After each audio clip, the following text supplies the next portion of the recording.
have to record, or you don't mind? Okay. Okay. My horrible voice. Hello, I'm Maya, and I'm interviewing Adrian at Texas Wildlife Rehabilitation Coalition for my topic, sanctuaries for endangered wildlife. Let's start with some questions. How long have you been working here?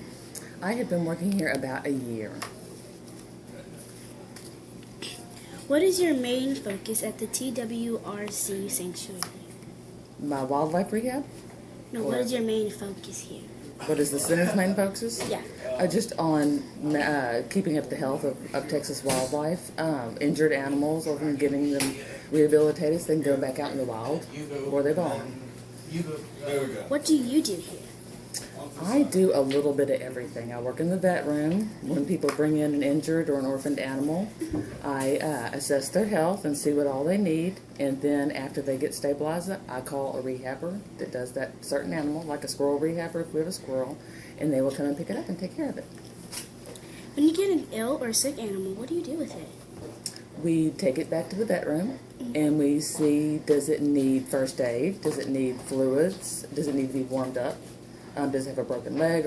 And we just see what injuries they have, if any, and we take care of those injuries and get them all settled in until we can get a wildlife rehabber to come and pick it up and take care of it.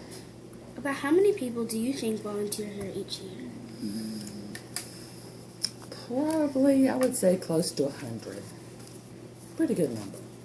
What is the procedure of obtaining animals? Well, when people bring them in, we don't necessarily obtain them just on our own, but people will bring them in. They'll call. Sometimes a wildlife rehabber, like a neighbor or a friend, will call and say, hey, I've got this, whatever it is, and we will bring it in here ourselves. But mostly it's people walking in off the street saying, I have this animal. Is there a time span on how long the animals get provided care for? Nope, as long as they need to, as long as it takes. Where does the food come from to feed the animals?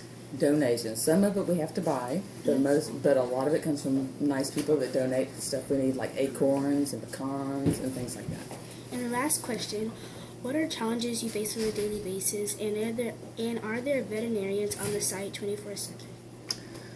The challenges we face are not enough rehabbers. You know, sometimes we have a lot of animals come in, but not enough people to take them, and so the rehabbers we have just take more as we do the best we can. What was the second part of that question?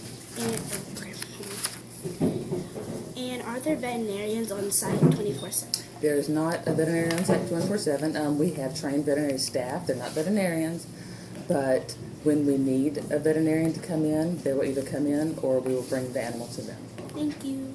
You're welcome.